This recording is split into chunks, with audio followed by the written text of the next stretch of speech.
Oke, kita mulai ya. Gimana nih?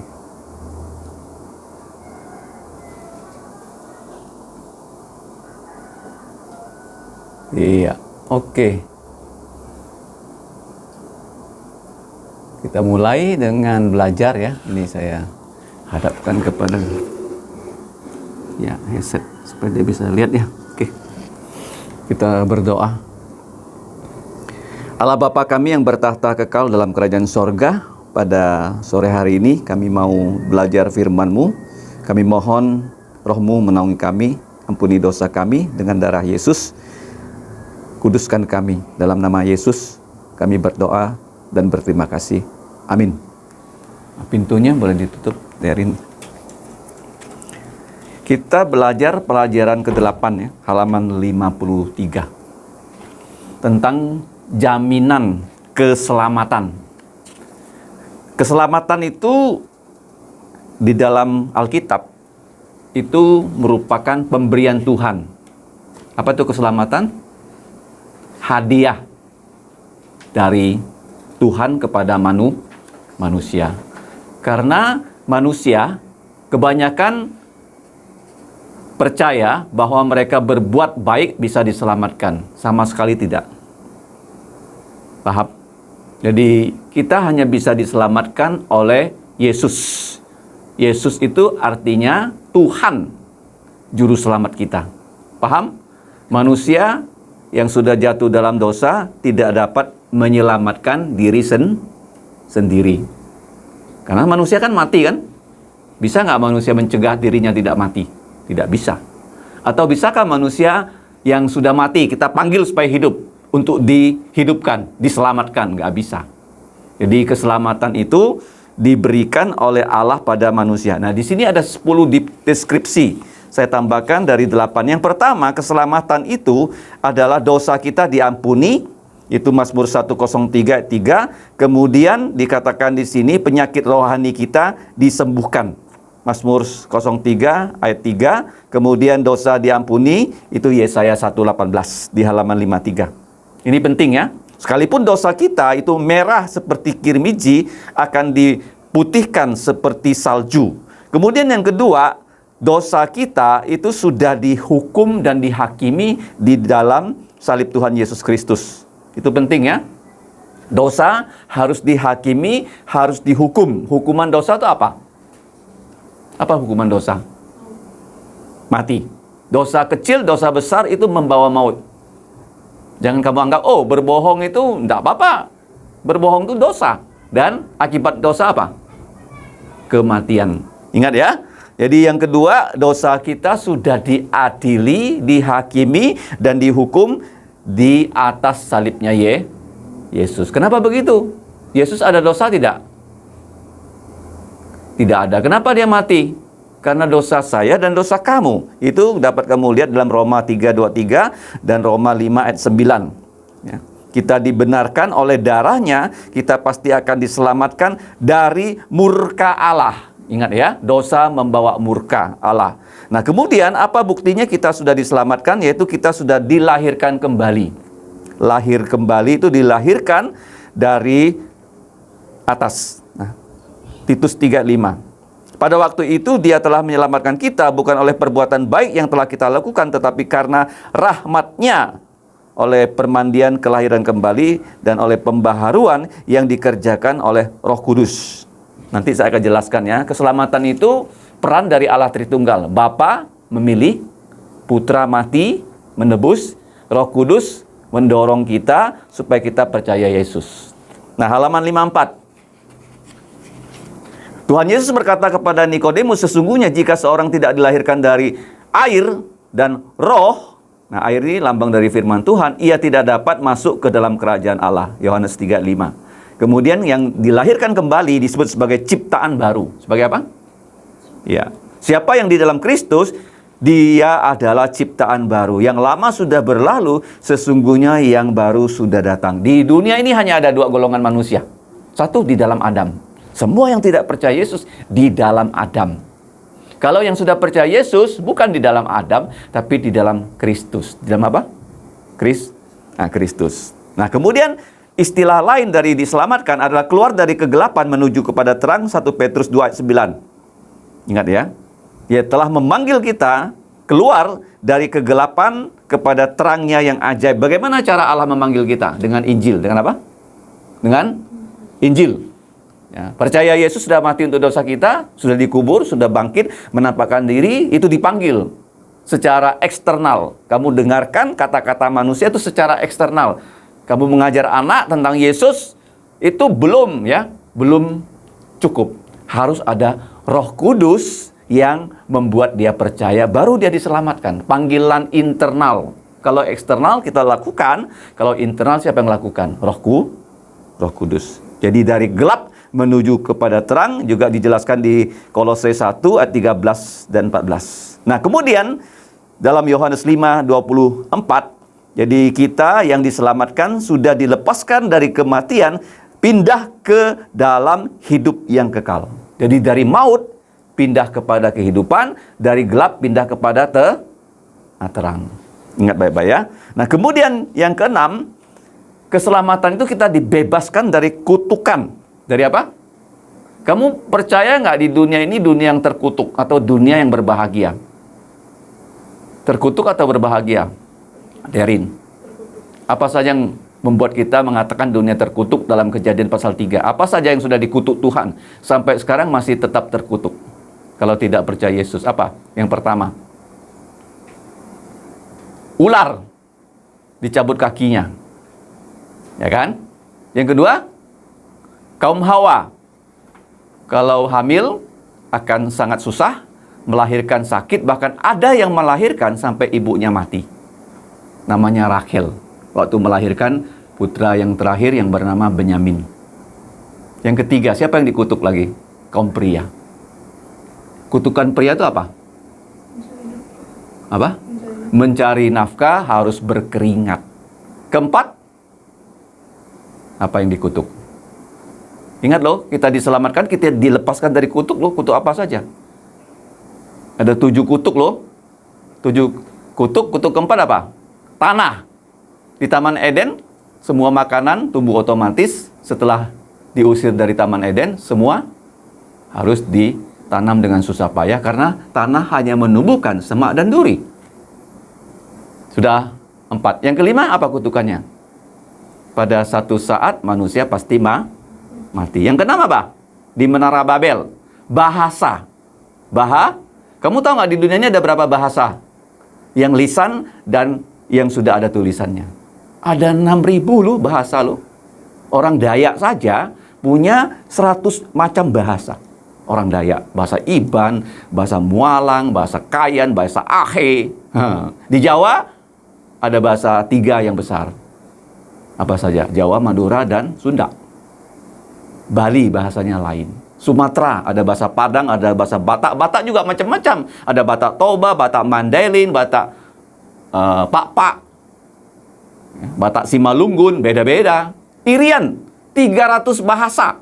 Orang Tionghoa, bukan hanya Mandarin, Teochew, Hakka, Hokkien, Guangdong, macam-macam. Kenapa banyak bahasa? Kutukan Menara Babel. Belajar bahasa susah atau mudah? Susah, karena kutukan keberapa? Nah, kutukan ke-7 mana? Neraka. Tetapi semua kutuk ini dilepas dari Allah karena Yesus sudah menanggung kutuk kita di atas salib. Terkutuklah orang yang disalibkan. Yesus tidak ada dosa, dia dikutuk karena dosa-dosa kita. Dilepaskan dari kutuk. Paham ya? Nah, itu adalah keselamatan poin yang ke-6. Galatia 3:13, Efesus 1 ayat 7, Ibrani 9 ayat 12. Kemudian kita lihat ya, yang ke-7, apa itu artinya diselamatkan? Dulu kita ini musuhnya Allah, tetapi sekarang diangkat menjadi anak-anak Allah. Roma 5 ayat 10. Yang ke-8, kalau kita diselamatkan, kita yang sudah percaya kepada nama Yesus, kita diberi hak, diberi kuasa supaya menjadi anak-anak Allah, yaitu mereka yang percaya dalam namanya Tuhan Yesus. Yohanes 1:12. Jadi kalau kita percaya Tuhan Yesus, kita memanggil Allah sebagai siapa? Kalau kita berdoa, kita panggil dia sebagai apa? Apa? Bapa. Bapa. Kenapa kita panggil dia Bapa? Karena di dalam Putra. Allah Bapa di dalam Putra. Ingat baik-baik ya, itu Yohanes 1 ayat 12. Yang ke-8, kita ini ya diangkat menjadi anak-anak Allah, Yohanes 1:12. Yang ke-9 saya tambahkan di situ, boleh ditulis. Ini saya pinjamkan pen. Jadi saksi. Jadi apa? Ada 10 item. Kamu kalau percaya Yesus, kamu harus bersaksi kepada orang. Saksi. Ya, menjadi saksi itu di dalam Matius 28 ayat 18 sampai 20, Markus 16 ayat 15 dan 16. Menjadi saksi. Paham ya? Jadi kamu harus berkata pada orang tentang Yesus. Kamu sudah percaya Yesus. Ingat ya, itu keselamatan. Kalau kita tidak bersaksi, orang yang sudah Tuhan pilih tidak akan percaya. Yang ke-10, ya, ke-10, kita ini sebagai anak disebut ahli waris. Ahli? Iya, ahli waris itu nanti Allah akan menciptakan langit baru, bumi baru, kotanya baru, namanya Yerusalem baru, dan kota itu diberikan pada kita loh. Kalau sekarang kamu punya rumah, kamu perlu sewa nggak? Kamu perlu beli nggak? Perlu tidak? Kalau nanti di Yerusalem baru, perlu beri rumah nggak? Kenapa? Karena punyanya Allah Bapa kita. Mengerti ya? Kita adalah ahli waris. Nah sekarang yang berikutnya, halaman 55. Keselamatan adalah pekerjaan Tuhan yang berkelanjutan. Ada 3 hal ya. 1, kita diselamatkan pada saat kita percaya Yesus, tapi kita dipilih sebelum Allah menciptakan langit dan bumi. Yang kedua, waktu kita sudah diselamatkan, kita tidak langsung diangkat ke sorga loh. Kenapa kita tidak langsung diangkat ke sorga? Kenapa? Kita harus menjadi saksi Yesus di muka bumi ini. Jadi itu proses yang berkelanjutan. Paham ya? Proses. Kamu pernah masak nasi nggak? Pernah ya? Langsung masak nggak nasinya? Tidak. Harus ada prosesnya. Keselamatan juga begitu. Kamu sudah selamat? Belum? Sudah. Tapi diproses ya tiap hari ya. Semakin lama, semakin seperti Yesus. Apa outputnya? Semakin lama, semakin seperti Tuhan Yesus. Nah, bagaimana caranya? Tiap hari membaca Alkitab, membaca Injil Tuhan Yesus. Kemudian kita lihat di sini bahwa proses itu berlangsung terus-menerus sampai kapan? Sampai nanti kita diberi tubuh yang mulia, itu keselamatan sudah sempurna. Sudah apa? Ya, kalau sekarang tuh masih terus diproses. Ya, pada saat Yesus datang kedua kali, kita diberi tubuh mulia. Nah, itulah keselamatan kita sudah perfect. Apa itu perfect? Perfect itu perbuatan di masa lalu, akibatnya itu selama-lamanya loh. Umpamanya begini ya, saya berbicara, suara saya itu ya terus bisa didengar di CD. Kemudian berjalan lagi suara saya didengar mana? Di Singkawang. Terus gelombang suara saya bisa didengar di Singapura, di mana-mana putar terus. Nggak akan habis-habisnya. Artinya apa? Sempurna. Seperti kata-kata Tuhan loh, begitu dia ucapkan, itu kata-kata itu terus selama-lamanya. Yang berikutnya, keselamatan itu tadi saya katakan, pelepasan dan berkat yang terakhir itu kita akan diberi tubuh mulia. Diberi apa? Nah, coba buka ya, di dalam kitab 1 Korintus ya, pasal 15 tentang kebangkitan ya. Di situ dibicarakan tentang yang namanya tubuh mulia. Oke.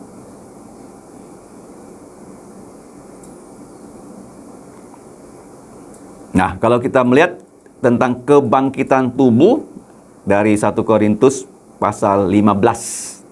Coba dilihat di situ. Kita akan diberi yang namanya apa? Tubuh mulia. Tubuh mulia itu bagaimana? Seperti tubuhnya Yesus yang tidak akan dibatasi oleh ruang. Jadi Tuhan Yesus, dia datang kepada murid-muridnya di tempat yang tertutup, dia tidak perlu ketok-ketok pintu. Dia langsung masuk. Dan kalau kita diberi tubuh mulia, tubuh kamu itu bukan lagi masih kecil. Tubuh saya bukan sudah tua. Tapi kira-kira umur berapa? Seperti Yesus waktu dia mati dan bangkit 33,5 tahun. Nah, kenapa ini disebut tubuh mulia? Nah, di dalam 1 Korintus 15, di rumah kamu bisa baca, ada yang saya sebut dengan IGPSH. I itu immortal. Ingat Bapak ya, tubuh mulia tidak bisa mati, immortal. Ya. G, tubuh mulia, glorified. Ya. P, tubuh yang powerful. Yang apa? Kalau sekarang tubuh kita tidak powerful, bisa sakit dan sebagainya. S, tubuh yang spiritual. Artinya antara tubuh kita dan rohani kita tuh berimbang. Kalau sekarang tidak berimbang loh.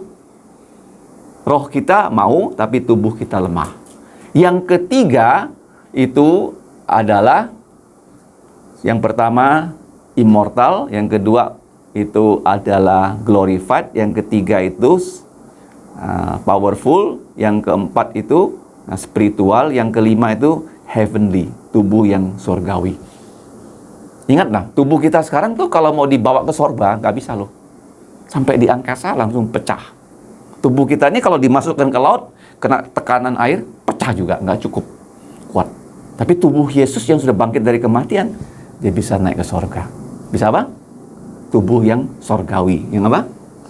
Yang bisa tinggal di sorga. Yesus, dia tidak perlu makan di sorga. Sudah 2000 tahun lebih.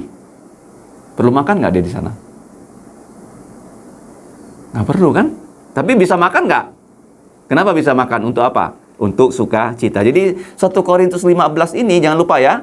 Tubuh yang IGPSH. Coba sebut.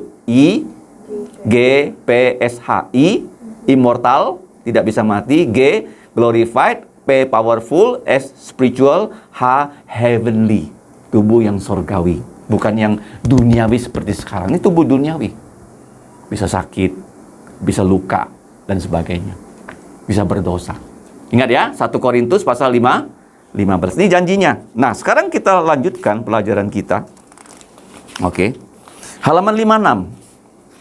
Bagaimana kita bisa diselamatkan? Penting ya. Yang pertama, kita harus disadarkan bahwa kita orang berdosa. Saya tanya kepada Novi, kamu sadar tidak kamu orang berdosa? Sadar ya. Kemudian apa saja yang bisa membuat kita diselamatkan? Kita harus mengaku dosa. Mengaku?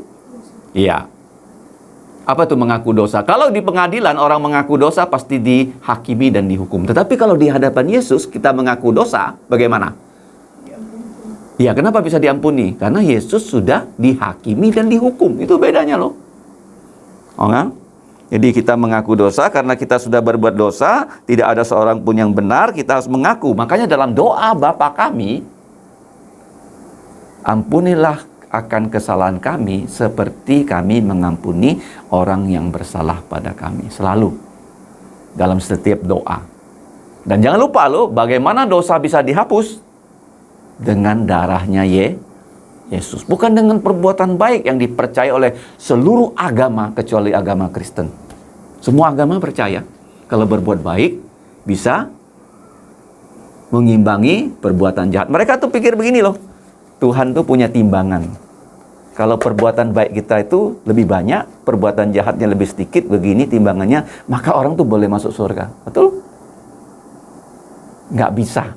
Karena perbuatan baik kita seperti kain kotor. Kain apa? Iya, jadi perbuatan baik kita tidak bisa menghapus kejahatan kita. Contohnya, saya membunuh orang. Terus saya lari ke tempat lain. Saya dapat banyak duit. Saya bangun rumah sakit, saya bangun sekolah, anak-anak sekolah gratis. Kira-kira orang yang mati itu bisa hidup lagi nggak? Bisa nggak menghapus dosa saya? Nggak bisa. Nah, kenapa manusia percaya begini? Seperti timbangan keselamatan. Karena dibohongi oleh iblis. Oleh siapa? Nah, kemudian kamu lihat di sini ya. Keselamatan itu dosa kita harus diakui. Dosa itu ada dosa pikiran, perkataan, dan perbuatan. Dosa itu, kalau kamu tahu bisa berbuat baik, kamu tidak berbuat baik, itu juga dosa loh. Apa itu dosa? Dosa itu melanggar hukum Taurat Tuhan. Apa itu dosa definisinya? Melanggar hukum Taurat Tuhan. Tuhan suruh berbuat baik, kamu tidak berbuat baik, itu dosa. Tuhan suruh kamu jangan berbuat jahat, kamu berbuat jahat, itu juga dosa. Mengerti ya? Yang baik disuruh berbuat, kita nggak berbuat, itu dosa. Yang jahat kita dilarang, kita langgar, itu juga dosa. Mengakui dosa kita, kemudian kita mengaku hanya darah Yesus yang bisa menghapus dosa. Penting loh. Kita bilang, Tuhan Yesus, saya orang berdosa, saya percaya hanya darah-Mu yang bisa menghapus dosa saya, maka dosa kita diampuni. Yang ketiga, kamu harus terima Yesus sebagai Tuhan. Sebagai apa? Sebagai Tuhan. Setiap hari kamu harus selalu ikut Yesus. Yang keempat, kamu harus jadi saksi. Misalnya kamu sudah bilang sama orang di gereja, kamu percaya Yesus, tetapi di luar kamu nggak berani bilang kamu orang Kristen. Waktu kamu makan, misalnya di Kentucky Fried Chicken, kamu nggak berani berdoa. Yesus bilang, kalau kamu tidak mengaku aku di depan manusia, aku juga tidak mengaku engkau di depan para malaikat. Matius 10 ayat 33. Nah, sekarang kita lihat jaminan keselamatan. Kita lihat secara singkat, itu karena janji-janji Allah. Ingat ya, kenapa Allah bisa memelihara kita supaya tidak binasa sekali percaya Yesus selama-lamanya selamat? Karena apa? Dia maha kuasa. Dia memberikan kita hadiah dan kita terima. Hadiah itu nggak bisa direbut oleh siapapun juga. Ingat baik-baik ya. Keselamatan itu hadiah apa? Bisa nggak Allah kasih saya hadiah, terus hadiah itu saya hilangkan? Nggak bisa, karena dia jaga. Dia menjaga. Dia maha tahu, dia maha hadir, dia maha kuasa. Dia menjaga. Ingat ya. Nah, kemudian yang berikutnya, bagaimana seorang bisa mendapatkan keselamatan? Itu satu, kita lihat karya keselamatan itu Yesus yang kerjakan dan karyanya sempurna. Tidak perlu lagi kita tambahkan dengan perbuatan baik. Begitu kita percaya Yesus, kita sudah diselamatkan. Yang kedua, bagaimana kita bisa diberi jaminan keselamatan? Kita harus percaya. Intinya apa? Kita diselamatkan oleh percaya, oleh iman, bukan hasil usaha kita. Itu adalah hadiah dari Allah, bukan hasil pekerjaan kita. Jangan ada orang yang sombong. Efesus 2 ayat 8 dan 9. Percaya. Yang ketiga, kita harus taat. Harus apa? Taat. Yang pertama, keselamatan itu karya Yesus yang sempurna. Tuhan Yesus berkarya loh selama 3,5 tahun loh. Dia menciptakan langit dan bumi hanya 6 hari. Dia menyelamatkan kita, berapa lama dia berkarya? 3,5 tahun loh. Kemudian, kalau kita sudah percaya pada karya Yesus, kita nggak ada andilnya sama sekali, kita harus taat. Kita harus apa? Taat. Yang terakhir, halaman 60, kamu lihat di situ, ada 5 hal tentang janji-janji keselamatan yang berharga. Yang pertama, Allah menjaga kita seperti biji mata kita. Tolong ditulis di situ karena tidak ada ayat Alkitabnya, saya tambahkan. Allah menjaga kita seperti biji matanya, itu Mazmur 17 Agustus. Tanggal 17 bulan 8. Ya, 17 Agustus, Mazmur. Gampang ingat ya. 17 Agustus. Mazmur 17 ayat 8. Nah, yang kedua, aman selama-lamanya. Tidak ada bisa direbut keselamatan itu dari tangan kita karena Bapa menjaga kita. Yohanes 10:28. Yohanes 10:28. Kemudian kita lebih daripada seorang pemenang. Roma 8 ayat 37 dan 38. Roma 8:38. Roma 8:28. Begitu banyak ya ayat-ayat penting dalam Roma 8. Apa buktinya keselamatan itu kepada kita berlaku universal? Kamu lihat ya, sekarang tahun berapa? 2022. Kenapa tahun 2022? Tahun kelahirannya Yesus. Ya, di mana ayatnya mengatakan bahwa Yesus lahir akan disebut akhir zaman. Ibrani pasal 1 ayat 1 dan 2. Ibrani 1 ayat 1 dan 2. Terakhir, Tuhan akan menjaga kita selama-lamanya. Ini ayat yang penting, ada lagunya yang sering kita nyanyikan di 2 Timotius pasal 1 ayat 12. Mari kita lihat. Itulah sebabnya ya, 2 Timotius ayat 1 Pasal 1 ayat 12. Kita baca ya. Coba buka. 2 Timotius 1 ayat 12. Itulah sebabnya aku menderita semuanya ini, tetapi aku tidak malu karena aku tahu kepada siapa aku percaya dan aku yakin bahwa ia berkuasa memeliharakan apa yang telah dipercayakannya kepadaku hingga pada hari Tuhan. Ingat ya, 1 ayat 12 dari 2 Timotius. Ada lagunya. Ada lagunya. Jadi inilah yang kita pelajari hari ini tentang keselamatan. Kita diselamatkan, kita diberi hadiah keselamatan. Mari kita berdoa. Ada pertanyaan nggak sampai di sini? Jelas ya? Mari kita berdoa. Bapa kami di surga, pada petang hari ini kami telah belajar firman-Mu. Mohon Roh-Mu yang kudus memeteraikan firman-Mu dalam lubuk jantung kami.